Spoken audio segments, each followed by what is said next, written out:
Hi, I'm John Green. This is Crash Course World History, and today we're going to talk about capitalism. Yeah, Mr. Green. Capitalism just turns men into wolves. Your purportedly free markets only make slaves of us all. Oh God, Stan, it's me from college. Me from the past has become me from college. This is a disaster. The reason he's so unbearable, Stan, is that he refuses to recognize the legitimacy of other people's narratives, and that means that he will never, ever be able to have a productive conversation with another human in his entire life. So listen, me from the past, I'm going to disappoint you by being too capitalist, and I'm going to disappoint a lot of other people by not being capitalist enough, and I'm going to disappoint the historians by not using enough jargon. But what can I do? We only have 12 minutes. Fortunately, capitalism is all about efficiency, so let's do this, me from college. Randy Riggs becomes a best-selling author. Josh Radnor stars in a great sitcom. It is not going to work out with Emily, and do not go to Alaska with a girl you've known for 10 days. Okay, let's talk capitalism.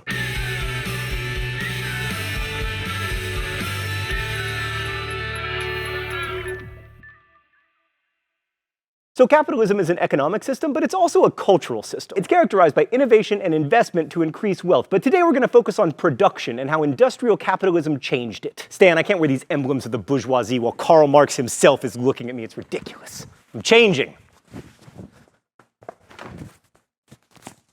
Very hard to take off a shirt dramatically. So let's say it's 1200 CE and you're a rug merchant. Just like merchants today, you sometimes need to borrow money in order to buy the rugs you want to resell at a profit, and then you pay that money back, often with interest, once you've resold the rugs. This is called mercantile capitalism, and it was a global phenomenon, from the Chinese to the Indian Ocean Trade Network to Muslim merchants who would sponsor trade caravans across the Sahara. But by the 17th century, merchants in the Netherlands and in Britain had expanded upon this idea to create joint stock companies. Those companies could finance bigger trade missions and also spread the risk of international trade. But the thing about international trade is sometimes boats sink or they get taken by pirates, and while that's bad if you're a sailor because, you lose your life, it's really bad if you're a mercantile capitalist because you lost all your money. But if you own 1/10 of 10 boats, your risk is much better managed. That kind of investment definitely increased wealth, but it only affected a sliver of the population, and it didn't create a culture of capitalism. Industrial capitalism was something altogether different, both in scale and in practice. Let's use Joyce Appleby's definition of industrial capitalism: an economic system that relies on investment of capital in machines and technology that are used to increase production of marketable goods. So imagine that someone made a Stan machine. By the way, Stan, this is a remarkable likeness. And that Stan machine could produce and direct 10 times more episodes of Crash Course than a human Stan. Well, of course, even if there are significant upfront costs, I'm going to invest in a Stan machine so I can start cranking out 10 times the knowledge. Stan, are you focusing on the robot instead of me? I am the star of the show! Stan, but you're going behind the globe. So when most of us think about capitalism, especially when we think about its downsides, long hours, low wages, miserable working conditions, child labor, unemployed Stans,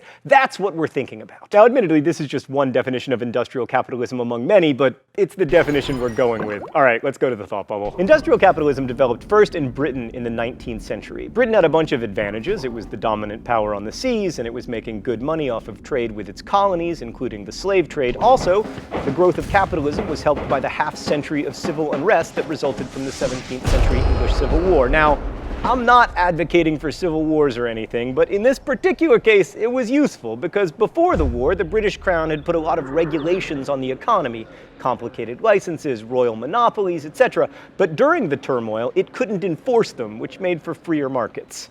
Another factor was a remarkable increase in agricultural productivity in the 16th century. As food prices started to rise, it became profitable for farmers, both large and small, to invest in agricultural technologies that would improve crop yields. Those higher prices for grain probably resulted from population growth, which in turn was encouraged by increased production of food crops. A number of these agricultural improvements came from the Dutch, who had chronic problems feeding themselves and discovered that planting different kinds of crops, like clover that added nitrogen to the soil and could be used to feed livestock at the same time, meant that more fields could be used at once. This increased productivity eventually brought down prices, and this encouraged further innovation in order to increase yield to make up for the drop in prices. Lower food prices had an added benefit. Since food cost less and wages in England remained high, workers would have more disposable income, which meant that if there were consumer goods available, they would be consumed, which incentivized people to make consumer goods more efficiently and therefore more cheaply. You can see how this positive feedback loop leads to more food and more stuff, culminating in a world where people have so much stuff that we must rent space to store it. and so much food that obesity has become a bigger killer than starvation. Thanks, Thought Bubble. So this increased productivity also meant that fewer people needed to work in agriculture in order to feed the population. To put this in perspective, in 1520, 80% of the English population worked the land. By 1800, only 36% of adult male laborers were working in agriculture, and by 1850, that percentage had dropped to 25. This meant that when the factories started humming, there were plenty of workers to hum along with them, especially child laborers.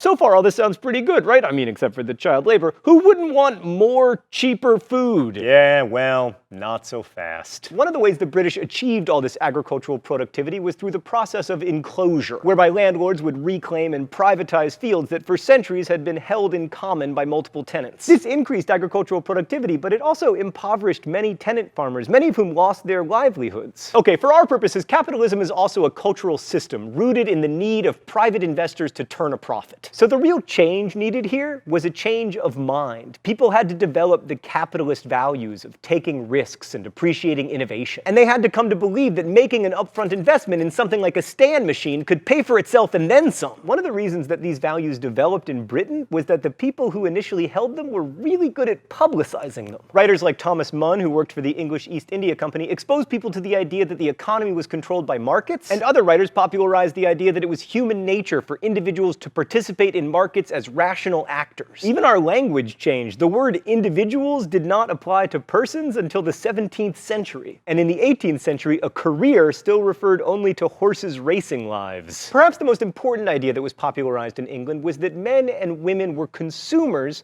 as well as producers, and that this was actually a good thing because the desire to consume manufactured goods could spur economic growth. The main spur to trade, or rather to industry and ingenuity, is the exorbitant appetite of men, which they will take pain to gratify. So wrote John Kerry, one of capitalism's cheerleaders in 1695, and in talking about our appetites, he wasn't just talking about food. That doesn't seem radical now, but it sure did back then. So here in the 21st century, it's clear that industrial capitalism, at least for now, has won. Sorry, buddy, but you know, you gave it a good run. You didn't know about Stalin. But capitalism isn't without its problems or its critics, and there were certainly lots of shortcomings to industrial capitalism in the 19th century. Working conditions were awful, days were long, arduous, and monotonous. Workers lived in conditions that people living in the developed world today would associate with abject poverty. One way that workers responded to these conditions was by organizing into labor unions. Another response was in many cases purely theoretical: socialism, most famously Marxian socialism. I should probably point out here that socialism is an imperfect opposite to capitalism, even though the two are often juxtaposed. Capitalism's defenders like to point out that it's natural, meaning that if left to our own devices, humans would construct economic relationships that resemble capitalism. Socialism, at least in its modern incarnations, makes fewer pretenses toward being an expression of human nature. It's the result of human choice and human planning. So socialism as an intellectual construct began in France. How'd I do, Stan?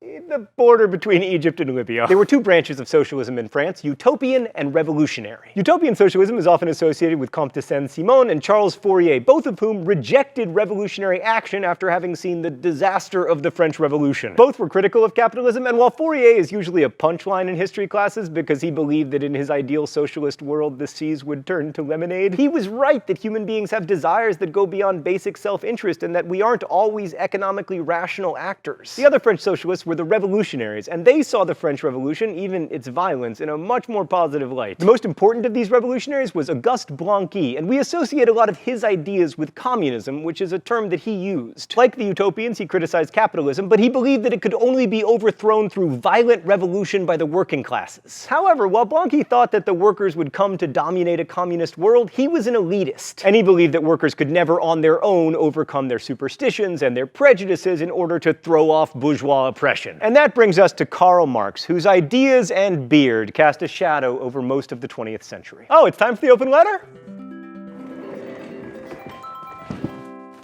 An open letter to Karl Marx's beard. But first, let's see what's in the secret compartment today. Oh, robots? Stanbots? 2 Stanbots, one of them female. Now I own all the means of production. You're officially useless to me, Stan. Now turn the camera off. I'm gonna have to get up and turn the camera off. Stanbot, go turn the camera off. Hey there, Karl Marx's beard. Wow, You are intense! Karl Marx, these days there are a lot of young men who think beards are cool. Beard lovers, if you will. Those aren't beards, they're glorified milk mustaches. I mean, I haven't shaved for a couple weeks, Karl Marx, but I'm not claiming a beard. You don't get a beard by being lazy, you get a beard by being a committed revolutionary. That's why hardcore Marxists are literally known as bearded Marxists. These days, that's an insult. But you know what, Karl Marx? When I look back at history, I prefer the bearded communists. Let's talk about some communists who didn't have beards. Mao Zedong, Pol Pot, Kim Jong-il, Joseph freaking Stalin with his face caterpillar. So yeah, Karl Marx's beard, it's my great regret to inform you that there are some paltry beards trying to take up the class struggle these days.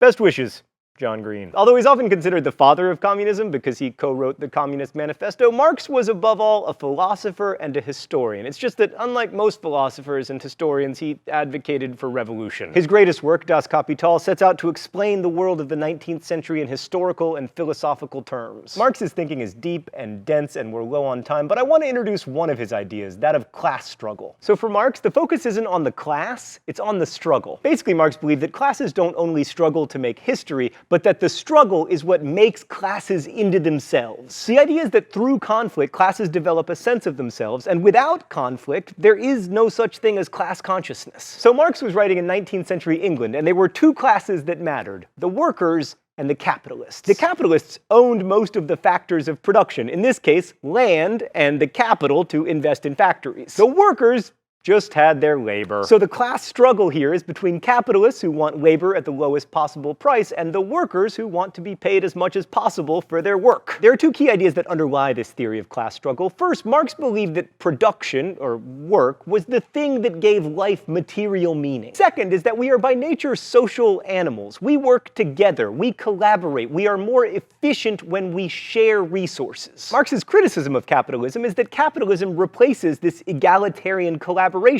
with conflict, and that means that it isn't a natural system after all. And by arguing that capitalism actually isn't consistent with human nature, Marx sought to empower the workers. That's a lot more attractive than Blanqui's elitist socialism, and while purportedly Marxist states like the USSR usually abandon worker empowerment pretty quickly, the idea of protecting our collective interest remains powerful. That's where we'll leave it for now, lest I start reading from the Communist Manifesto. But ultimately, socialism has not succeeded in supplanting capitalism as its proponents had hoped. In the United States, at least, socialism has become something of a dirty word. So industrial capitalism certainly seems to have won out. And in terms of material well-being and access to goods and services for people around the world, that's probably a good thing. You keep falling over. You're a great bit, but a very flimsy one. Actually, come to think of it, you're more of an 8-bit. But how and to what extent we use socialist principles to regulate free markets remains an open question, and one that is answered very differently in, say, Sweden than in the United States. And this, I would argue, is where Marx still matters. Is capitalist competition natural and good, or should there be systems in place to check it for the sake of our collective well-being? Should we band together to provide health care for the sick or pensions for the old? Should governments run businesses, and if so, which ones? The mail delivery business, the airport security business, the education business? Those are the places where industrial capitalism and socialism are still competing. And in that sense, at least, the struggle continues. Thanks for watching. I'll see you next week. Crash Course is produced and directed by Stan Muller. Our script supervisor is Danica Johnson. The show is written by my high school history teacher, Raoul Meyer, and myself. We're ably interned by Meredith Danko, and our graphics team is Thought Bubble. Last week's phrase of the week was the TARDIS, so you can stop suggesting that now. If you'd like to suggest future phrases of the week or guess at this week's, you can do so in comments, where you can also ask questions about today's video that will be answered by our team of historians. Thanks for watching Crash Course, and as we say in my hometown, don't forget to be awesome. All right, Stan, bring the movie magic. Yes!